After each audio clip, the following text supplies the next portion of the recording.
Welcome to Golf Smarter Mulligans, your second chance to gain insight and advice from the best instructors featured on the Golf Smarter podcast. Great golf instruction never gets old.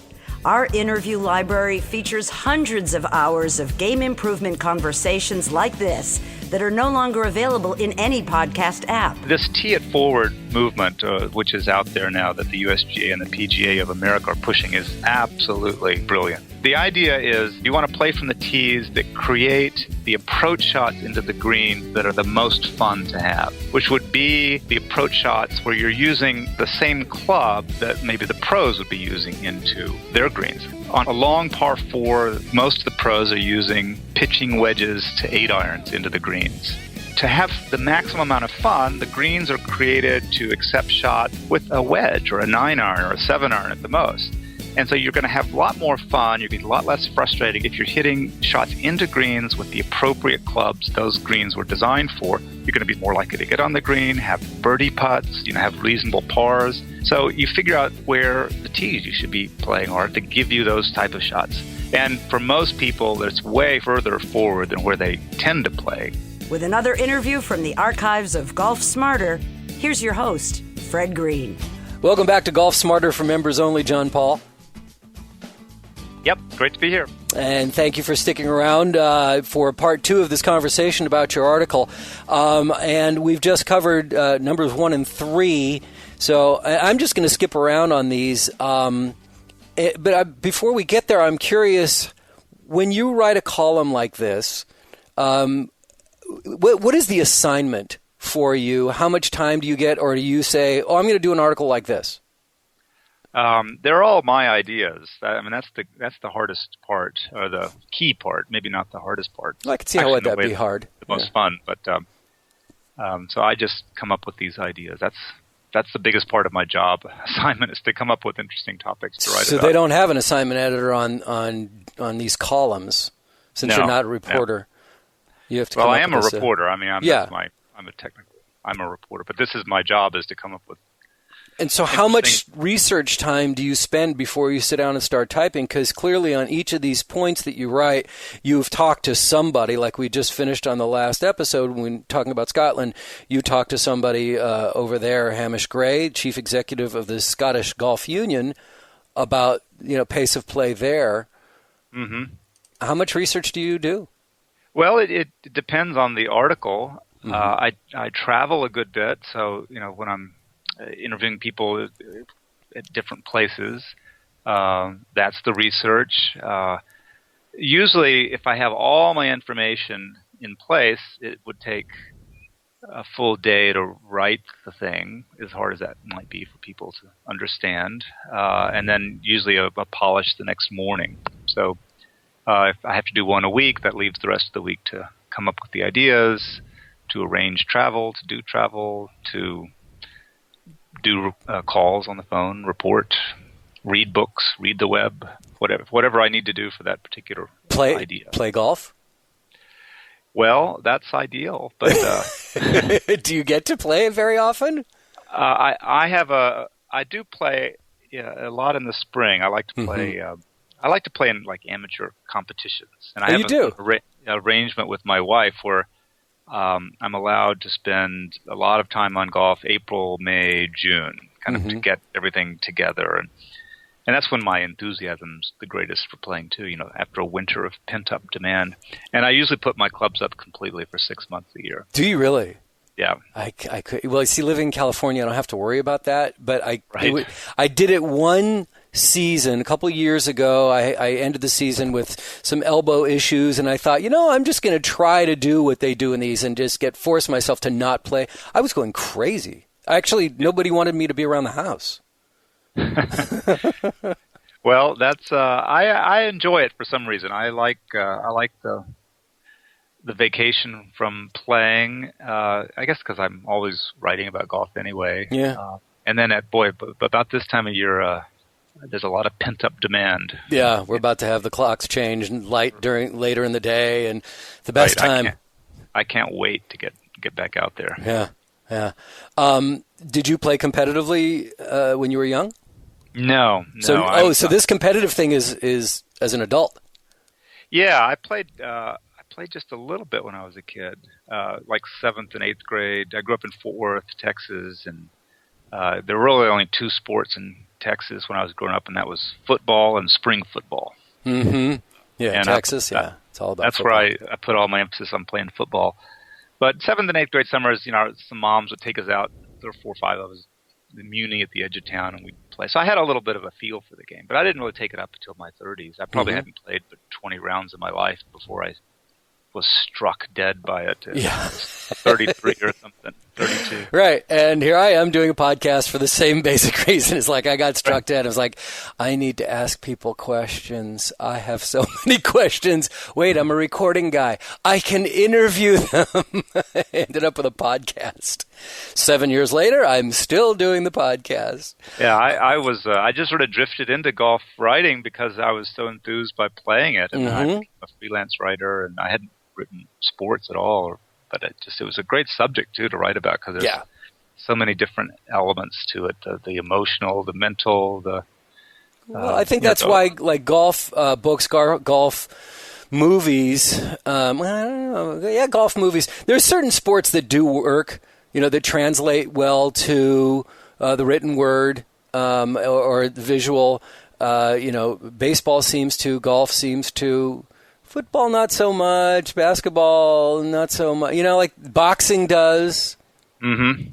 There's certain things that work and certain that doesn't. Golf works great in written word. I think it's not as successful in movies because it's hard to portray the mental machinations that are going on in a movie. Yeah, Golf in the Kingdom. There's a good example for that. They finally, after 30 years, they finally produced a movie, came out this year, and from what I understand, I didn't get to see it, but I did not hear good things about it. You have to. I talked to the producer about that and the director, and it's an art movie.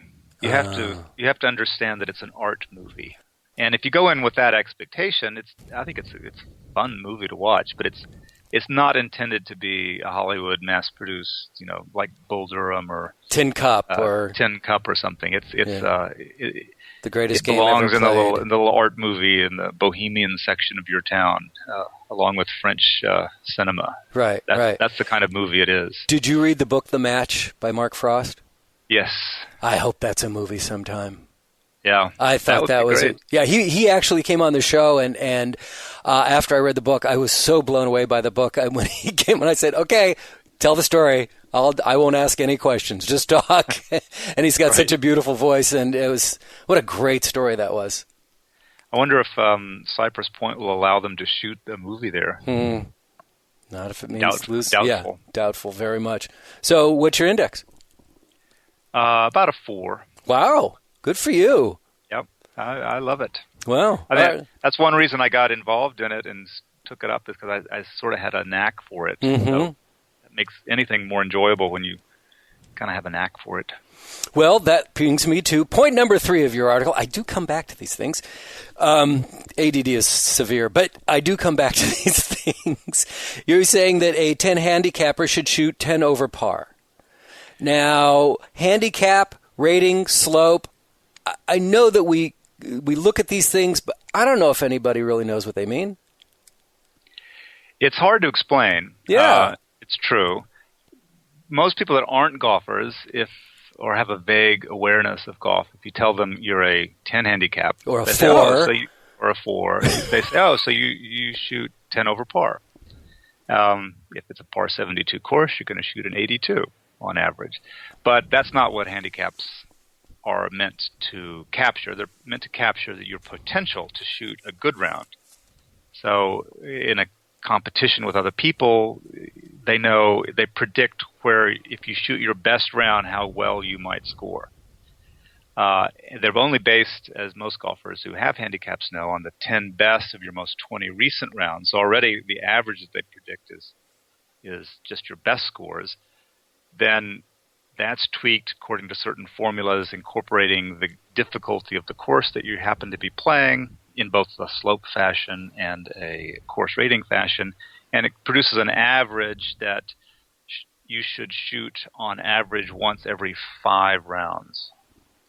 That score or better. So it's an aspirational score more than it's a interesting average score. Yeah, and I think that's another issue that people don't really understand about golf. That especially people who are starting the game think they're going to get better every time they come out and play.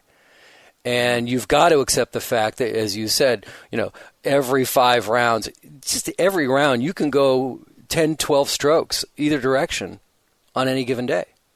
I think that's why they play four rounds in a row in a tournament. Although, if you have an accurate handicap based on, your real recent scores, you don't really vary as much as you'd think. I don't think you really do go 12 strokes in either direction. From your average score, not your handicap score. Okay, but your average. My average. Okay, yeah. So what do you think? 5 or 6 strokes? Yeah, more like 3 to 5 strokes in either direction is depending on your handicap. Right, depending on your handicap. Right. I mean, you can go beyond that, but there's a bell curve where very few of your scores are really going to be beyond 3 to 5 strokes in either direction from your average score, not your handicap, but your average score.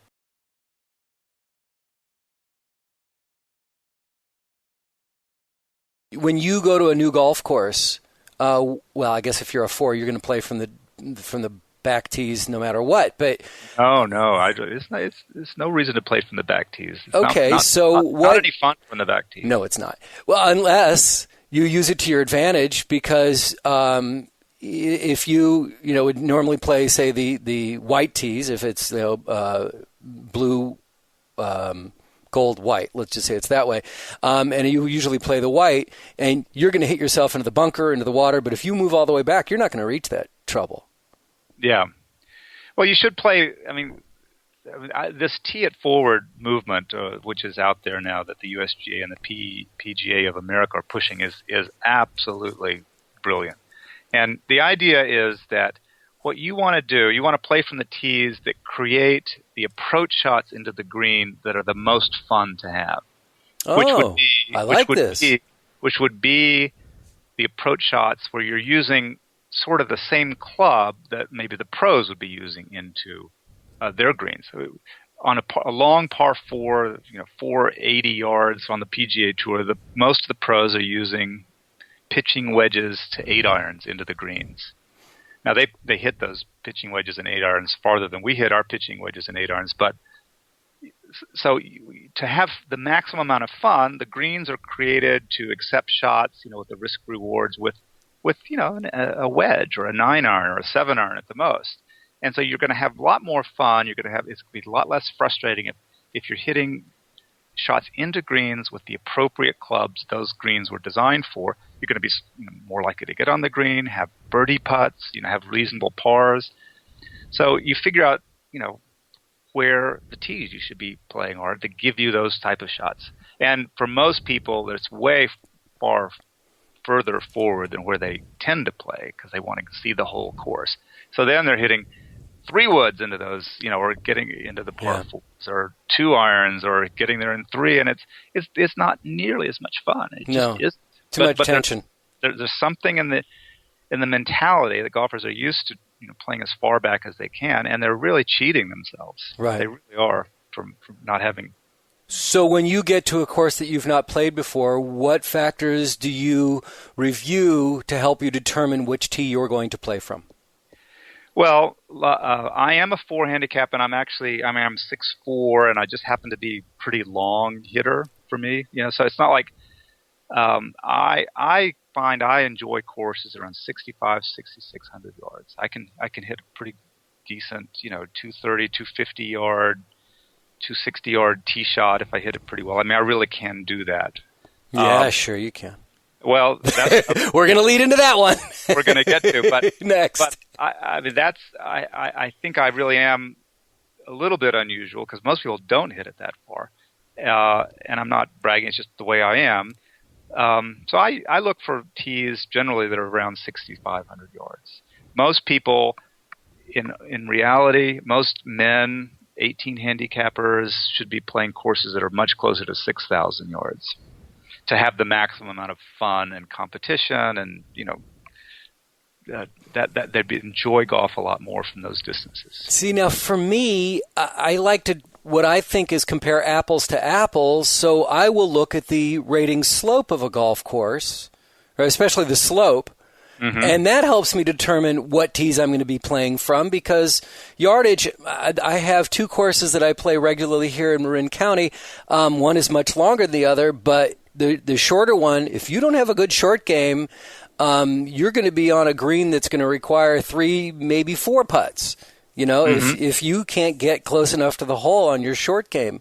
And it's a shorter course, but it's all about having a very strong short game in Metal game. Yeah. So that's very smart. That's exactly how you should think about it. Yeah, I don't look at the yardage. I just don't get that part. Because those greens were designed to be the challenge of that course, it sounds like, is in the greens. And mm-hmm. So you really want to be hitting into those greens with clubs that you can control enough to put it in the right part of those greens rather than just reach the greens. So I've not heard about tee it forward. Who's doing? I want to do a whole thing on that. Well, yeah, it's great. Well, the guy you should have on is Barney Adams, who's started Adams Golf. He's retired, although now that Adams Golf was recently purchased, he's now the interim CEO. But it was his idea, basically, sort of like I explained it just now. Yeah. I love that explanation. And he put out a white paper last year and called around, advocated. I wrote a column about it, among other people. He wanted publicity for it. He's a sort of a statesman of the game. Doesn't have a vested financial interest in this at all. He's retired as Adams CEO. But the PGA of America and the USGA both agreed with him and teamed up. They don't usually team up on things, and they're supporting it. There's a week every summer or a month where they are asking courses to emphasize it and put up posters and just put tees in the ground where people could be playing from. And it's even Barney says it's going to take 5 years at least for the attitudes to change and people to understand that they really will have more fun playing golf from these appropriate tees. Mm-hmm. But it's just hard. People, you pay your money, you want to see the full course, or there's just usually it's the male ego that just wants to worst part of it. Stupidly long tees that it makes golf not as much fun. Right. And it makes it last longer, and it makes people quit. Yep. As you said, there's a white paper that he wrote. Can I Google that and find it? Yeah, you should be able to find that. I will definitely do that. And it leads me now, part of your conversation leads me into one of your other huge delusions, and that is, you write, quote, I hit my drives about 270 yards. I love your first comment. Ha! All right. It's really true. I mean, that's people probably have hit a 270-yard drive in their lifetime. Downhill with the wind at your back. A lot of people, yeah. I think I wrote it downhill with the wind behind you on a bone-dry fairway. You said, a rock-hard fairway when the ball bounced off a cart path and and a squirrel advanced it an extra 10 yards. Right. So that's what people remember, and they say, well, that's how far I hit my drive. Or 250. I mean, a lot of people think, I hit 250. I carry at 250, But Dave Peltz, the short game guru, borrowed the full PGA Tour's ShotLink equipment system and software and has camped out for, I think it's the 4 years now, at the Myrtle Beach World Amateur Pro tournament, where they have 3,000 amateurs competing can't remember what month it is. The good thing about that is they flight people according to their handicap. So they had, a course. There are many courses that are used, but like this course on this day is only 10 handicappers, and 20 handicappers on another day, and another course 30 handicappers and scratch players. They have them all. And over 4 or 5 years, he's accumulated data on thousands of amateurs playing in these tournaments, and it's the same realistic to the inch measurements that the PGA Tour uses in its ShotLink system for the pros, determining how long they hit their drives and their accuracy on approach shots. And he has compiled the numbers, and he found out how far various handicap golfers actually do hit their drives, and it's brutal. People are going to be very disappointed when they hear it. I assume you and your listeners would like to hear. Oh, yes. Oh, absolutely. This is great conversation for the golf course. The average 30 handicapper hits his drives or her drives 166 yards. Oh, my. 20 handicappers average. And those are the ones that'll tell you that that's what they hit their 5-iron. Right, probably.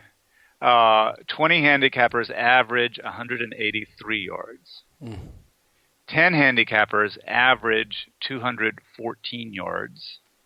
And scratch amateurs, these are your club champions, average 235 yards off the tee. And using that same methodology, the PGA Tour pros averaged last year 291 yards, just by, the same system of data collection. So that's the brutal truth of the matter. Yeah, well, thanks a lot, buddy. Like we needed that. There are a couple of caveats. One is, in all the years that he has been measuring, there was one 30 handicapper that had a recorded drive of 272 yards. So that proves the point. It can be done. It may have been a kid that didn't know how to play very well, but was long, and it can be done. So it's not like you won't hit that. And I think the 166-yard average for 30 handicappers may be skewed by just awful, a topped drive that goes 30 yards. That's probably in the database. So it's the median would probably be a more interesting number, which he didn't provide. Right. Or those drives that go 150 yards this way and 70 yards that way. Well, now this isn't compared to accuracy. If they go in 166 yards dead left, that it records that. So. Mm-hmm. But at any rate, it's the truth that people just don't hit the ball as long as they think they do.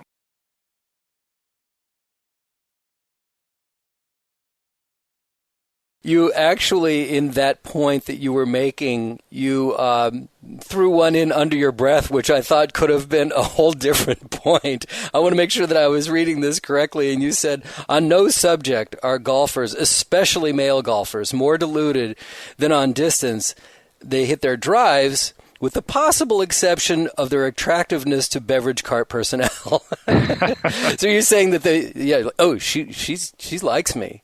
Right? Yeah, she is. Yes, right. Yeah, she thinks I'm hot. Yeah, and you start flirting. Those hot young college girls are attracted to overweight middle-aged men. You just know it. Who smell like old cigar smoke and beer. Right. Crusty beer. Very funny piece. So then you get into a couple of actually, I want to go to this one first, that business people play golf so that they can make deals on the course. And we talked about this a long time ago on the show, and that is really false. You don't do deals on a golf course. Yeah, business golf is designed or serves its best function when you get to know somebody. It's about building relationships. That's what it's about. Yep.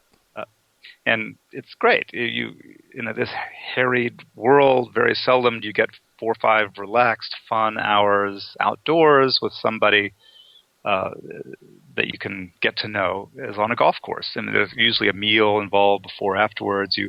It's a friendship, or even if it's not a friendship, it's a relationship, and you learn a lot about them. For better or for worse, can work both ways, certainly.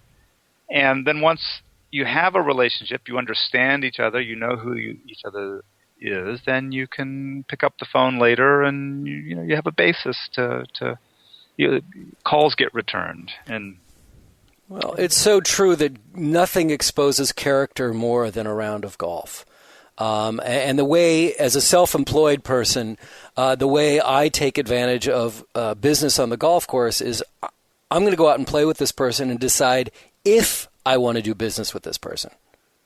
and watch Right. the way they play, and watch their attitude, watch their language, their how short their fuse is, all these things. It's like, do I really want to do business with this guy? Because I'm not liking the way he's handling himself here today. Mm-hmm. Or if you're already doing business with them, then you know what maybe to watch out for, what to be a little wary of, and it works the other way. Say, this is a guy I can really trust. Yeah. Yep. So, that's a great point. Again, another delusion that I think non-golfers have about golf. I would think that most golfers understand that there's no time to talk about business when you're on the golf course. Right. You're talking about your last shot and your next shot. And Right. rarely are you listening to the other guy talk about his last shot or his next shot. Right. You're always talking about your own. Yeah, that's one of the other truisms, is that you should never be embarrassed about a shot you hit because nobody really was paying any attention. Like if you hit this 180-yard shot that, carried the sand and the water and landed softly on the green, rolled and is 6 feet away, and you're totally stoked, and this guy, chunked it and it rolled 18 feet to the left, and that's all he wants to talk about. You go, yeah, but I had that. I don't care. There was a famous story about Ben Hogan. I can't remember who he was playing with, but he played the number 12 at Augusta in the Masters round, and I think the other guy maybe hit a hole-in-one or hit it to like 1 inch, or I think he hit a hole-in-one, and Hogan said nothing about it, and I can't remember the story very well, but as they were walking off, the other guy said something, and Ben Hogan said, interesting hole, huh? And Hogan said, yeah, I've never, I don't two-putt that hole very often. just about him. He hadn't even noticed the hole-in-one. Right, exactly. What about me? I told that story really bad. I'm not going to edit it, though. And then you talk about Ben Hogan, and one of the things that seems to be talked about, especially on this show, it's so interesting. One of the things that I do about this show is when I bring golf instructors on, I found that most golf instructors feel that they have found the secret, that they know the key that's going to make every golfer better, and they're absolutely 100% convinced they are right. So what I try to do is say, look, I'm going to give you the soapbox. You climb on board and you scream out as loud as you want saying what your method is. I'm not going to judge you. I'm going to ask you some questions. I'm going to let the audience decide for themselves if they think you're full of crap or that you're for real. And so many times have we heard people say that I have discovered Ben Hogan's secret. Yeah. Well, they may have, because there were a lot of Ben Hogan secrets. Right. He had secrets, if you want to call it that, but they weren't really that secret because he let them out over the years, different ways and different places. And the other main factor, though, is that those are the secrets that worked for Ben Hogan, and they may work for you, but the final word, as far as I'm concerned, about Ben Hogan's secret, it's what he said himself, and which you've heard 1,000 times. This is the secret's in the dirt. And he found it by hitting, learning what he needed, how he started off with an awful hook. He figured out how to solve that hook, hit a controlled flight that didn't really even fade, just kind of moved a little bit left to right. But in the dirt, he hit thousands and thousands, millions of balls, and he found out what worked for him. And that's the secret, really. Is what works for you. What works for you. Yeah. That is the secret. And it's going, and you've got to, and there's no way to get there without working hard to find it. And it can include some instruction, some work with the teacher. But actually, what I wrote my column about last week was about how hard it is that a 30-minute lesson where they tell you what works is not really going to be effective at all, because it's all of learning a new thing is all about taking it from this concept and making it part of your being. And the pros, you hear them say, well, I'm making a swing change, it's going to take a year to work it into my system. That's the way it works. But the pros, they understand themselves better and how knowledge is passed along.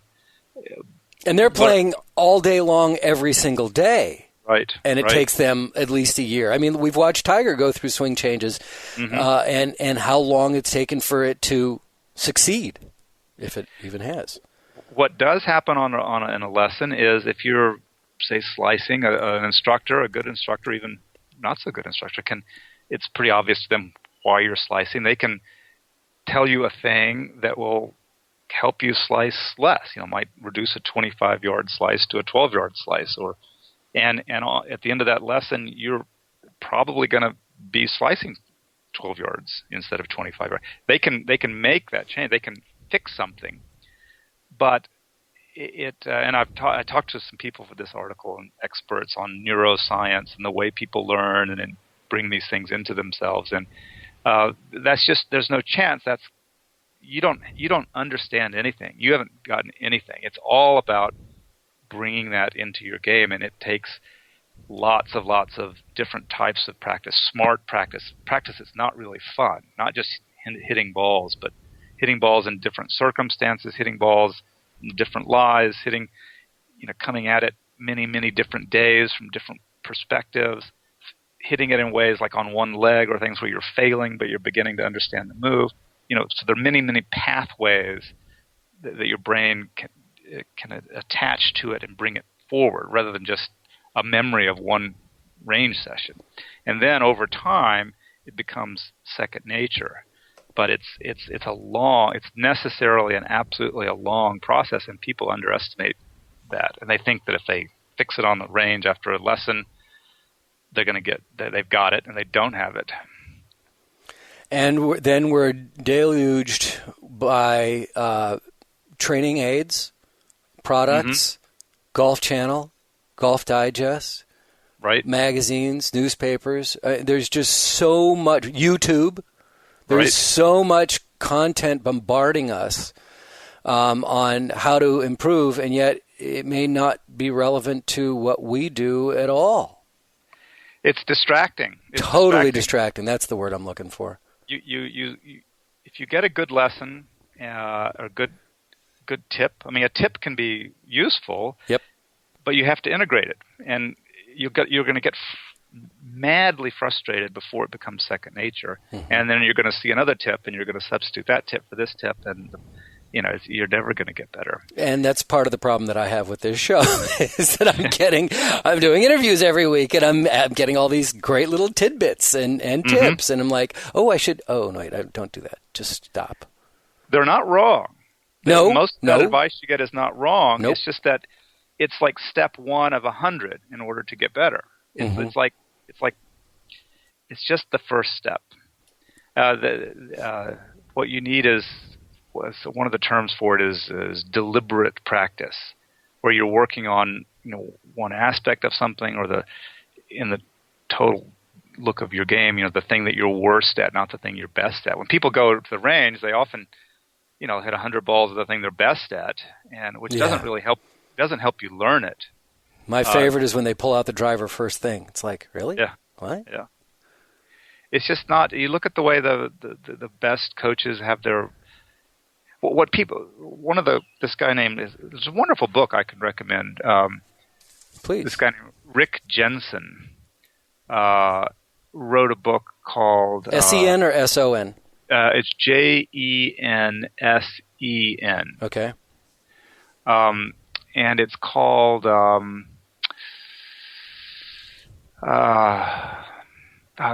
Easier Said Than Done. Okay. And basically what he's saying is that the whole paradigm of how people learn is just wrong, and it's what people need is not instructors, they need coaches, the way they have coaches in other sports. You have to get, like in other sports, football, basketball, very little is on how to do something. It's all about sending them out to scrimmage, watching them in practice, in the heat of the moment, giving drills that can make these things work. It's not like the actual technique of shooting a basketball. It's coaching.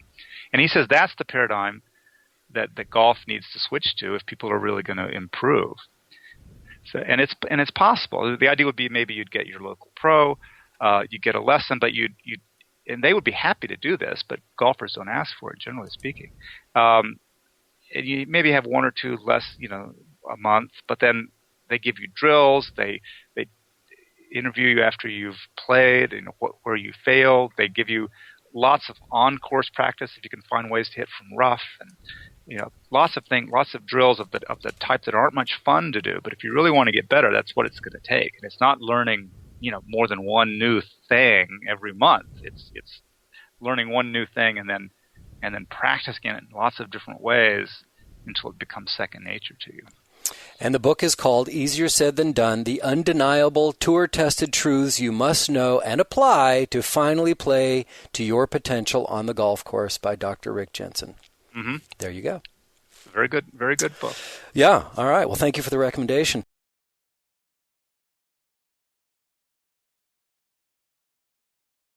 You had 9 things that people say about the game that aren't true and one that is. We've covered 6 of them. I'm going to skip a couple of those tour-related myths and go right to number 10, the one that you feel is the truth in Drive golf. for show, putt for dough. Yep. That really seems to be the case. Yeah, really. Enough said, huh? But no, you had to do some research on that. Yeah, I did. I actually had the tour ShotLink people run some data for me specifically. How cool is that? And they found that there's a new putting statistic called putts gained putting, strokes gained putting, which is a terrific statistic. They just started it last year officially, and it's basically compared to the fields playing in any tournament that day at that tournament, and because they have these shot links, they record, from every inch how far people are putting and the results of each putt. It's an amazing data set, but they can tell who actually by their putting prowess gained strokes on the field or lost strokes on the field. So the winner of a tournament might, I think Rory McIlroy last week gained 3.3 strokes per round on the field, which is just purely based on his putting ability that week. That's fascinating. Yeah. It's a great statistic. They only started it last year, but they have the data for it going back to 2004 because they've been recording ShotLink data that long. They just hadn't calculated. And they found that there were 323 tour winners in that time, tournaments that were won, and only 11 of those winners led the field in driving distance, compared with 47 who led the field in strokes gained putting. But the winner is one thing. Even among the top 10, it was 37% were in the top 10 in putts gained in putting, this putting statistic over that time, and only, I think, 3% were in the driving distance of the winner, of the top 10 finishers. So it's much more predictive of winning. And on the negative side too, in terms of people who finished outside the top 30 in driving distance, the winners, a third of the winners didn't even finish in the top 30 in driving distance, whereas only 13% of the winners finished outside the top 30 in putting. So it's statistical proof that putting is really where it's at. And how does so now you have all that statistics about the tour. How does that translate, or is it that obvious how it translates to us, the recreational golfer? Well, or what's the lesson we need to learn? Well, the lesson, which I don't think anybody really doubts, is that in terms of just improving your score, working on your short game in general and your putting in particular is the fastest, surest way to improve your score. And I feel, and really the thesis behind this entire program is that if you have a strong mental game and you understand strategy, you can also have a better opportunity and a faster path to lowering your score than Absolutely. just Absolutely working on your. true. Yeah. Now I I think I qualified that by saying if you really are interested in improving your score, because, I mean, there is an undeniable pleasure in just hitting the ball a long way. No question. So that's a legitimate goal and desire in golf that you can't overcome. I think even not just hitting the ball a long way, but there's this feeling of compression on the ball, that feeling where you with an iron that you hit down, you compress it, and the ball just goes in that just delicious way that every golfer knows. Just consistently having that feeling of compression and hitting solid shots.